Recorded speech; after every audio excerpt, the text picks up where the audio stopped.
Hi hello good morning Supreetha mini ಲಾಗ್ಗೆ ಸ್ವಾಗತ. ನಾನಿವತ್ತು ಬೆಳಗ್ಗೆ ಬೇಗ ಎದ್ಬಿಟ್ಟು ನಮ್ಮ ಊರಿಗೆ ಬರೋ ಗೌರ್ಮೆಂಟ್ ಬಸ್ನ ಹತ್ಕೊಂಡು ಡಿ ವಿ ಜಿ ಕಡೆ ಹೊರಟೆ. ಅಲ್ಲೋ ಬಸ್ ಫುಲ್ ರಶ್, ಸೀಟ್ ಸಿಕ್ಕಿಲ್ಲ ರೀ, ಆದರೂ ನಿಂತ್ಕೊಂಡೇ ಹೋದೆ. ನಿಂತ್ಕೊಳ್ಳೋದ್ರಲ್ಲೂ ಒಂದು ಮಜಾ ಇತ್ತು, ಖುಷಿನೂ ಅನ್ನಿಸ್ತು.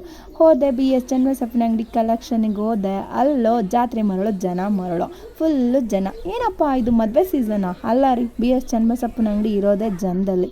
ಮೂಣೆಗೆ ಹೋಗಿತ್ತು ಆ ಬಿಸಿಲು, ಆ ಜನ, ಸಾಕಾಗೋಯ್ತು. ವೆರೈಟಿ ಸ್ಯಾರೀಸ್ನ ತೊಗೊಳ್ಳೋ ಅಷ್ಟೊತ್ತಿಗೆ ಟೈಮ್ ಕೂಡ ಆಯಿತು. ಕಲೆಕ್ಷನ್ ನೋಡಿ ವೇರ್ ಮಾಡಿ ಹುಟ್ಟಿದ್ದು ತೆಗ್ದಿದ್ದು ಎಲ್ಲ ಆಗೋ ಅಷ್ಟೊತ್ತಿಗೆ ಹೊಟ್ಟೆ ಹಸಿವು ಕೂಡ ಆಯಿತು. ಡೈರೆಕ್ಟ್ ಹೋಟೆಲ್ಗೆ ಹೋಗಿದ್ದು, ತಿಂದಿದ್ದು. ಮಸಾಲೆ ದೋಸೆ ತಿಂದು ಬೆಣ್ಣೆ ದೋಸೆ ಇಷ್ಟ ಆದರೂ ಅಲ್ಲಿರಲಿಲ್ಲ. ಮಸಾಲೆ ದೋಸೆನೇ ತಿನ್ಕೊಂಡು ಮತ್ತೆ ಹಾರ್ಸೋಣ ಅಂತ ಹೊರಟ್ವಿ. ಸ್ಯಾರೀಸ್ ಡ್ರೆಸ್ ಪರ್ಚೇಸ್ ಆಗೋ ಅಷ್ಟೊತ್ತಿಗೆ 5 o'clock ಆಗೋಯ್ತು. ನಮ್ಮಮ್ಮ ಬೈಯೋಕ್ಕೂ ಸ್ಟಾರ್ಟ್ ಮಾಡ್ತು. ನೀವು ಒಂದು ಸೀರೆ ತೊಗೊಳಕ್ಕೆ ಇಷ್ಟೊತ್ತು ಮಾಡಿದ್ರೆ ಇನ್ನೂ ಮದುವೆ ಕಲೆಕ್ಷನಿಗೆ ಬಂದಿದ್ರಿ, ನೀ ಎಷ್ಟು ತಗೋತಿದ್ರಿ ಅಂತ ಬೈತು. ಹಾಗೇನೆ ಬನ್ನಿ ನಮ್ಮೂರಿಗೆ ಬಸ್ ಲೇಟ್ ಆಗುತ್ತೆ ಅಂತಲೂ ಅಂದಿದ್ದು.